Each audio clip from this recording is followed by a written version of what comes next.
বাইরের কিছু কিছু মানুষ, কিছু দেশ, কিছু মিডিয়া তারা বাংলাদেশে ব্যাপারে মিথ্যা প্রচারণা করার চেষ্টা করেছে।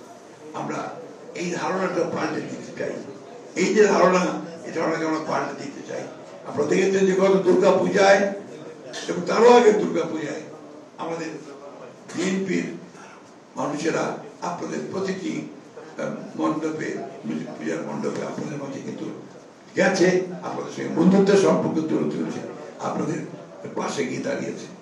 আমার নিজের এলাকা ঠাকুরগাঁ এলাকা, আপনারা জানেন বোধহয়, এই ঠাকুরগাঁতে আমার যে কনস্টিটুয়েন্সিতে আপনাদের ভাইদের সংখ্যা হচ্ছে 1,35,000। 265টা পূজা মণ্ডপ আছে, প্রতিটি মণ্ডপে আমাদের দলের সদস্যরা গেছে এবং আমরা সেখানে তাদের সঙ্গে তাদের যে আনন্দ সেটাকে ভাগ করে নিয়েছি। আজকে সময়টা অত্যন্ত কঠিন, আমরা বলতে আমরা এত দ্বিধা নেই।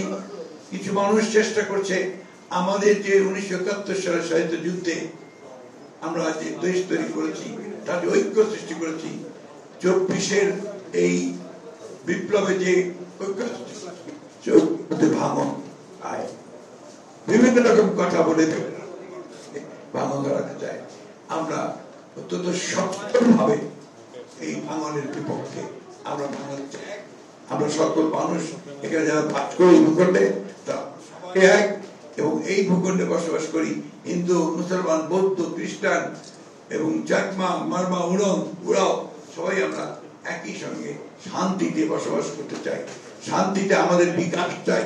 আমাদের প্রতিটি সম্প্রদায়ের ছেলে মেয়েরা যেন লেখাপড়ার সুযোগ পায়, স্বাস্থ্য সেবার সুযোগ পায়, কর্মসংস্থানের সুযোগ পায়, সেটাকে আমরা নিশ্চিত করতে চাই।